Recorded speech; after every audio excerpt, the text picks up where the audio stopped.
Back on the record in State versus Foley. Okay, we need to, for the purposes of the record, before we bring the jury in, we need to go over a few matters. I think we should begin with the issue with juror number 1 that we dealt with yesterday, where we individually polled all of the jurors. For the purposes of the record, it was brought to the court's attention through, make sure I state it properly for the record.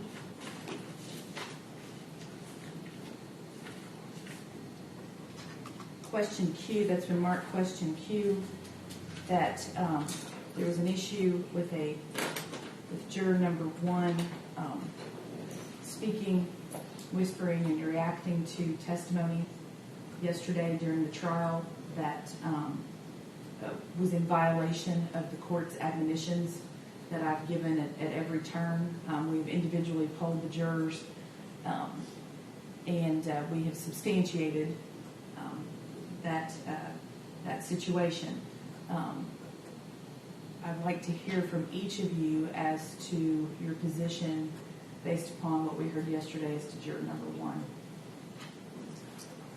Yeah, I guess the state's position is to always err on the side of caution.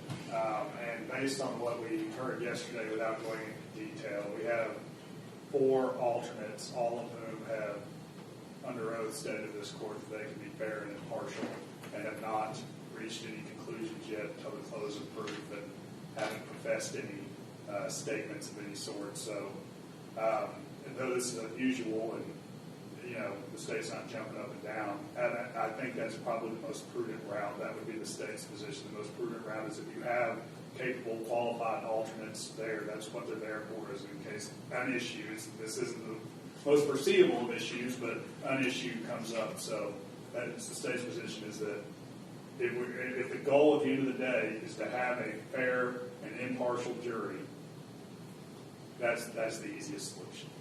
Mr. Kinsey. Your Honor, I've spoken to my client. Judge, without going into what my advice was, I think I've explained this entire situation to him. And I'll say for the record, he was here and present during all of the polling of the jurors and that information yesterday. So I think it was important that he was here and he heard all of that. Yes, Your Honor. Additionally, I've explained ramifications from asking for a mistrial for the jurors' misconduct, coming all the way down to potential double jeopardy issues, appeal issues that could have happened. And I think he's got a solid picture of what has happened and what his options are in this case. I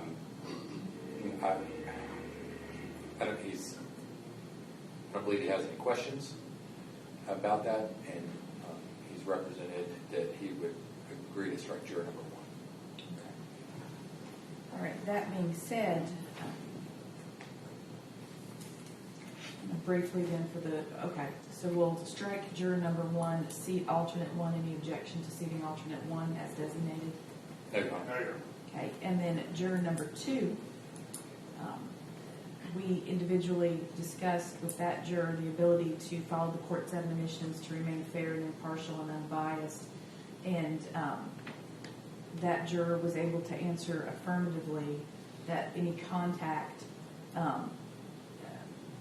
did not influence or violate any of the rules as far as her ability to be a fair and impartial juror. That being said, is there any request as to juror number 2? Not from the state. Not from defense judge. Okay. The other jurors were also likewise polled, and all 11 that would remain after juror number 1 have indicated that they could be fair, unbiased, and impartial. And I believe those were the words that we used with each of the jurors yesterday in the individual polling, as well as with the 4 alternates. You can continue. Do you need to speak for a moment? Just one second. Sure.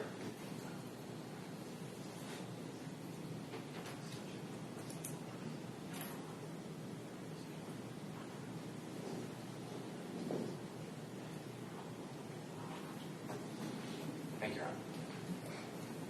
So we will proceed in that order. Now, Mr. Kinsey, For the purposes of the record, you have discussed all of this information with your client? I have. And have you explained to him any of the legal ramifications potentially that this could bring? I have. And have you discussed with him whether or not you have the ability to move for a mistrial or any appealable issues related to this? I have. And do you believe that your client understood your explanation? Yes. And at this time, do you have any statement then as to whether or not any issues for a motion for mistrial are those waived? Your Honor, my client would waive those issues. And I'm going to ask Mr. Foley, you remain under oath that those statements correct? Yes, Your Honor. Okay, all right, thank you. Anything further from the state? No, Your Honor. Okay, at this time, ladies and gentlemen of the audience, I'm going to need to ask that you remain outside while I handle the last of the juror issues, and then we'll resume the trial.